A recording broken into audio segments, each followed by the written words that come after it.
Good morning, children. Saira. Welcome to part 5 of History chapter 6, that is Towns, Traders, and Craftspersons. Children, I hope you have understood whatever has been taught in all the previous lectures. Please keep your notepad and pen handy to write down all the important points and meanings that you feel are necessary.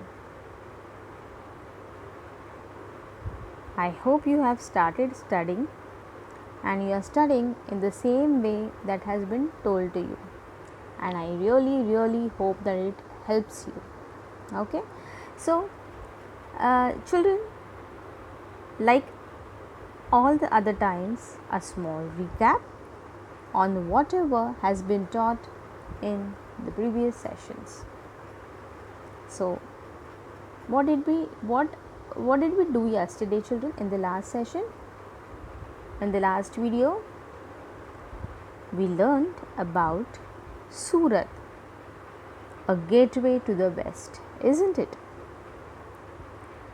We started off by understanding where exactly Surat lies, right?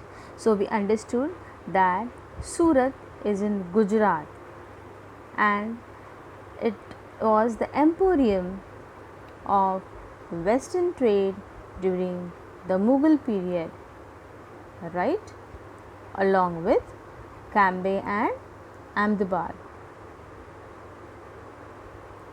So Surat was the gateway for the trade with West Asia via the Gulf of Hormuz. It has also been called the gate to Mecca because many pilgrim ships set sail from Surat. Surat was a cosmopolitan city and people of all castes and creeds lived here. Children, in the 17th century, the Portuguese, Dutch, and English had their factories and warehouses at Surat. The textiles of Surat were famous for their gold lace borders, that is zari, and had a market in West Asia, Africa, and Europe.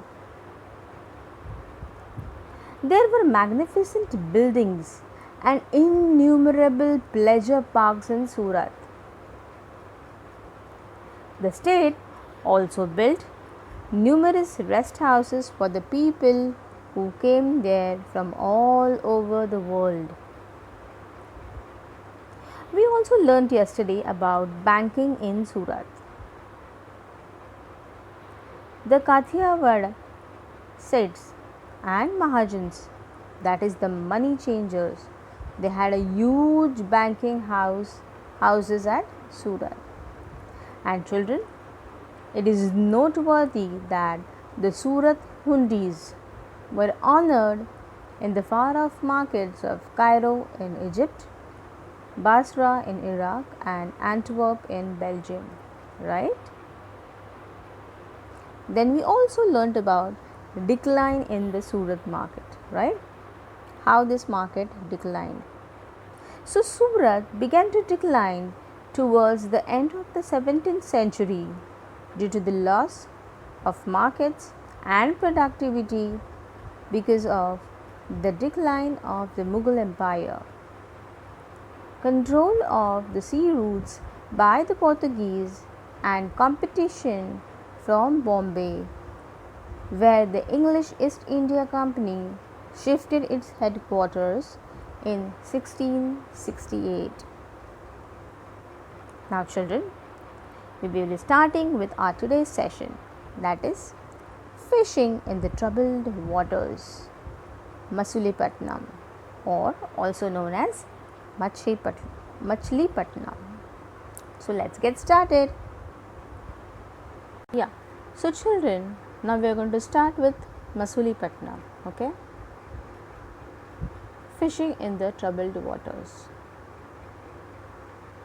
So, like the other states, now let us understand where Masulipattnam lies. It lies at the coastal. It is a coastal town, okay, on the delta of Krishna River. So, the town of Masulipattnam or Machilipatnam. Children, why Machilipatnam?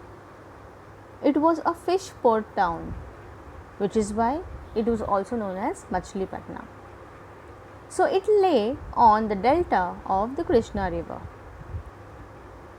In the 17th century, it was a center of intense activity. Now, let us understand why was that so. Dutch and English East India Company attempted to control Masulipattnam as it became the most important port on the Andhra coast. The fort at Masulipattnam was built by the Dutch. Children, before proceeding ahead, let me show you Masulipattnam on Indian map.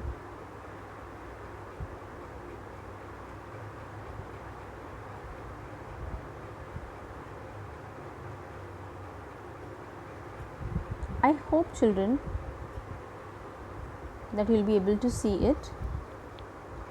See, this is Masulipattnam.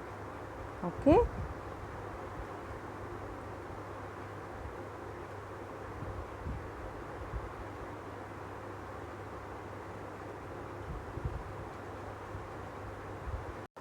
So children, we saw Masulipattnam.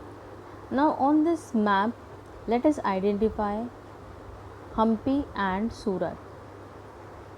So this is Hampi and this one is Surat. Okay. So just on the left hand side of Surat, we can see Somnath as well. Right, children? Yeah. So at the end of this chapter, I will be giving you important places which might come for locating in your exam. Okay, so important places from examination point of view. Now let us move ahead. Children, there is a description of Masulipattnam by William Methwold, a factor of English East India Company in 1620. So now obviously you will ask, what is the meaning of the word factor? Factor means official in charge of trading activities of the European trading companies, which means that William Methwold was the official in charge of the trading activities of the European trading company. Okay.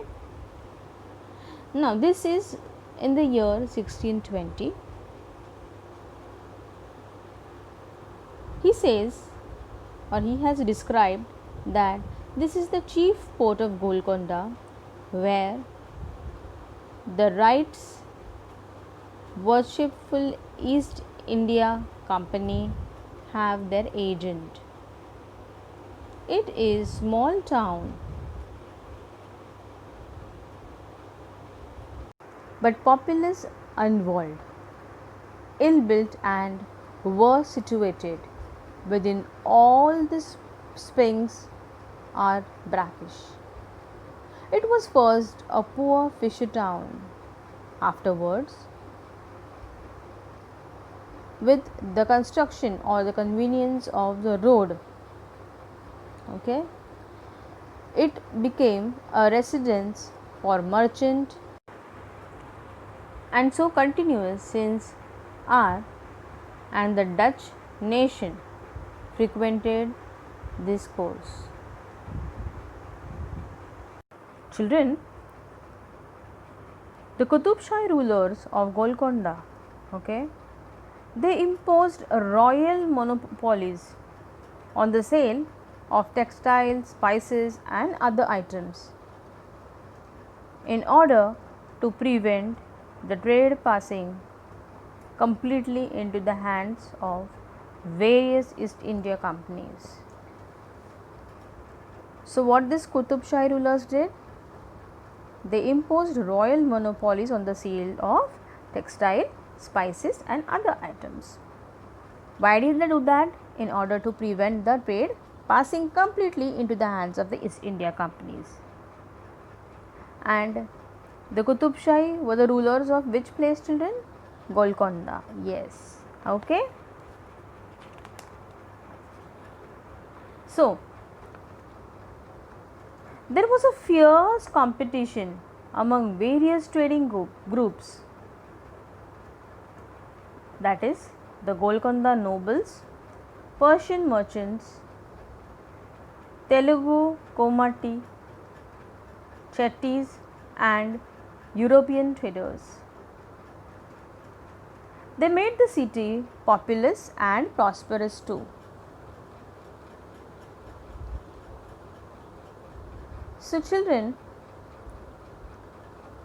as the Mughals, okay, began to extend their territories, extend their powers to Golconda, their representative, that is Governor Mir Jumla, who was also a merchant, began to play off the Dutch and the English against each other.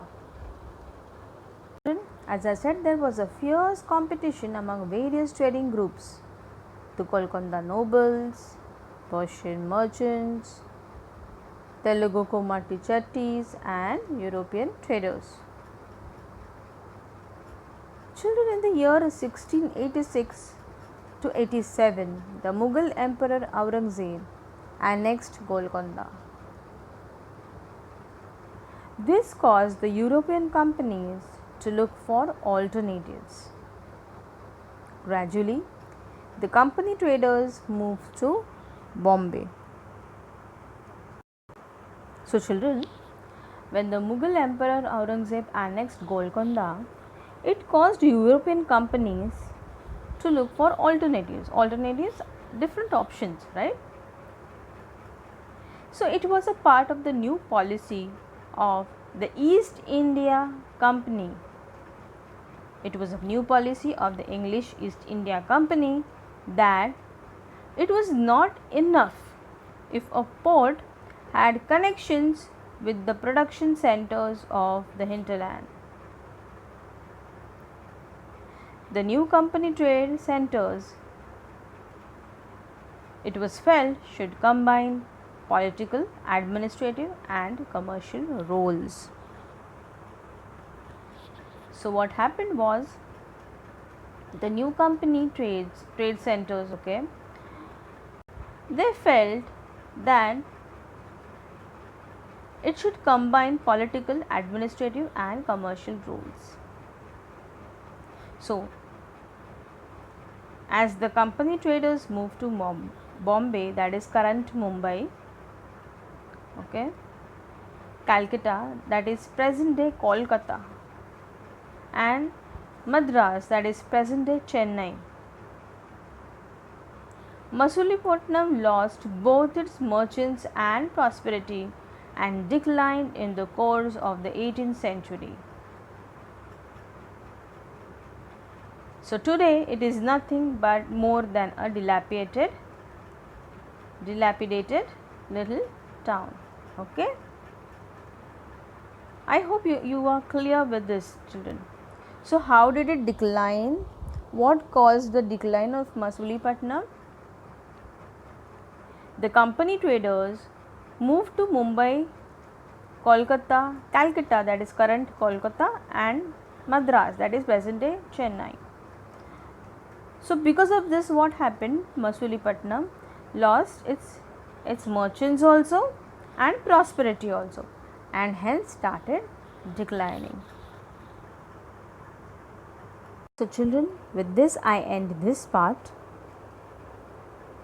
Okay, I will see you in the last part, which will be done, okay, tomorrow, or the next session rather. Now in the next session we will complete the lesson, and at the same time I will be taking your quiz. So I want you all to read the lesson thoroughly. Okay, so goodbye for now. Thank you and see you all. Till then, keep learning.